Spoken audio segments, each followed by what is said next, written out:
నమో శ్రీనివాసాయ నమః, నమో వెంకటేశాయ నమః. అందరికీ నమస్కారం అండి. ప్రతిరోజు రాశి ఫలితాలు తెలుసుకోవడానికి ఇంకా మన ఛానల్ సబ్స్క్రైబ్ చేసుకోకపోతే ప్లీజ్ సబ్స్క్రైబ్ చేసుకోండి. లైక్ చేసి మీ పూర్తి సపోర్టు మన శ్రీ శ్రీనివాస ఛానల్కి ఇవ్వండి. ఈరోజు రాశి ఫలితాల్లో గోచార్య రీత్యా తులారాశి వారు ఎటువంటి శుభాశుభ ఫలితాలను పొందుతారో తెలుసుకోవడానికి ఈ మన వీడియోని మిస్ అవ్వకుండా చివరి వరకు చూడండి. ఈ రాశి వారికి ఈ నెలలో ఊహించని ధనలాభము, సౌఖ్యము గోచరిస్తున్నాయి. ముఖ్యంగా ప్రశంసలను పొందుతారు. తల్లిదండ్రులు ఎక్కువగా పొగుడుతారు. ఇదేమీ పెద్ద గొప్ప విషయం కాదని మీరు అనుకోవచ్చు. కానీ ఎదిగిన కొడుకుని, ఎదిగిన కూతుర్ని చూసి తల్లిదండ్రులు ఆనందపడ్డారు అంటే దానికి మించిన వరం ఆ తల్లిదండ్రులకు మరొకటి లేదు. వారి కళ్ళల్లో కనిపించేటటువంటి ఆనందం కొరకై ఈ రాశివారు ఎన్నో ప్రయత్నాలు చేసి ఉంటారు. ఎంతో కష్టపడి కృషి చేసి ఉంటారు. మిమ్మల్ని చూసి మీ తల్లిదండ్రులు గర్వపడే సమయం ఈ మాసంలో వచ్చింది.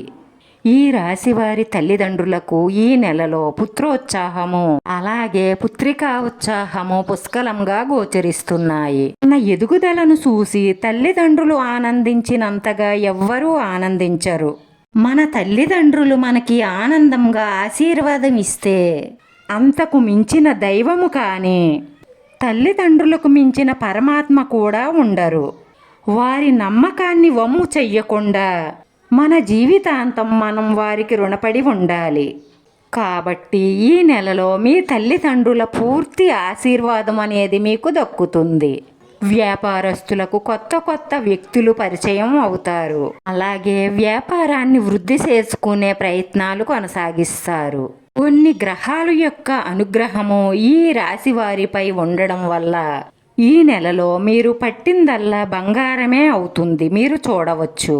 చదువు కోసం కానీ, వ్యాపారం కోసం కానీ, ఉద్యోగం కోసం కానీ, మరి ఏదైనా స్థిరత్వమైన విషయాల కోసమో కొంత అప్పు చేసే అవకాశాలు ఎక్కువగా గోచరిస్తున్నాయి.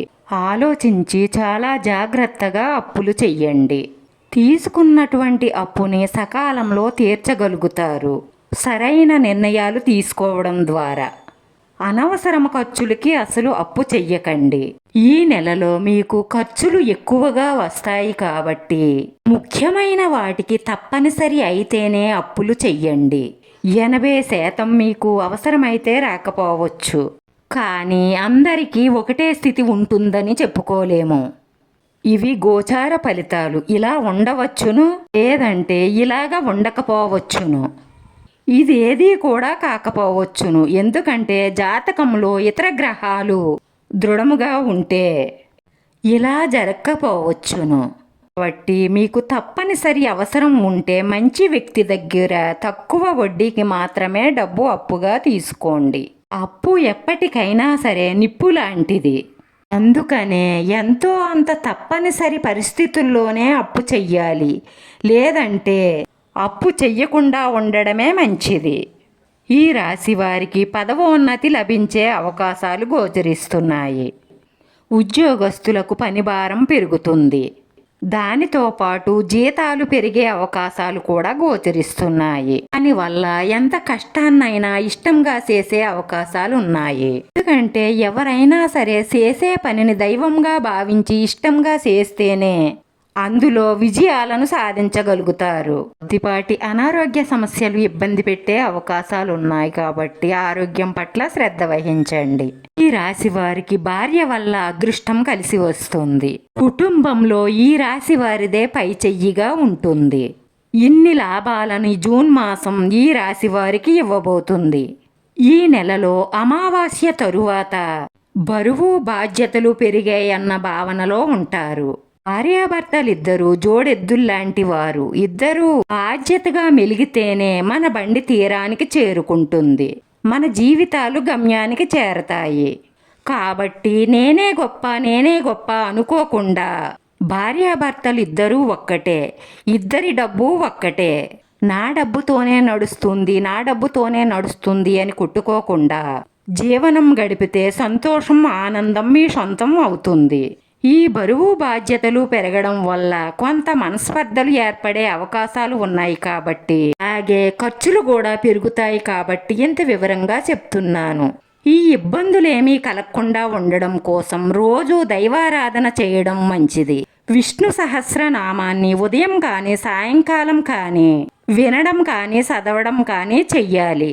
రాశివారు కుదిరితే ఏదైనా దేవాలయంలో శనివారం కానీ ఆదివారం కానీ అన్నదానానికి మీరు చెయ్యగల సహాయం చేయడం ద్వారా మీకు మానసిక ప్రశాంతత లభిస్తుంది. అలాగే ఎన్నో లాభాలు మీకు కలుగుతాయి. నెల 18వ తేదీ తరువాత స్త్రీ ద్వారా కానీ లేదా బంధువుల ద్వారా కానీ కొన్ని సమస్యలు తలెత్తే అవకాశాలు కనిపిస్తున్నాయి. అవి కూడా మీరు చేసేటటువంటి అన్నదాన ఫలితంతో బయటపడగలుగుతారు. కొన్ని సందర్భాలైతే మన చేతిలో ఉండవండి. ఒక్కొక్కసారి ఆలోచించి మాట్లాడలేము, ఆవేశంలో ఏవో మాట్లాడతాము. కాబట్టి ఈ రాశివారు స్త్రీల విషయంలోనూ బంధువుల విషయంలోనూ మాట్లాడేటప్పుడు జాగ్రత్తగా ఆలోచించి మాట్లాడండి. లేదంటే లేనిపోని సమస్యలు తలెత్తే అవకాశాలు, వాటి వల్ల మనశ్శాంతి దూరమయ్యే అవకాశాలు ఎక్కువగా గోచరిస్తున్నాయి. కాబట్టి జాగ్రత్త. వీడియో నచ్చితే లైక్ చేయండి. మీ లైక్ మాకు ఎంతో విలువైంది. మీరు లైక్ చేయడం వల్ల ఈ వీడియో కొంతమందికి చేరుతుంది. మన శ్రీ శ్రీనివాస ఛానల్ని ఆదరించండి. అందరికీ ధన్యవాదాలండి. నమో వెంకటేశాయ నమః.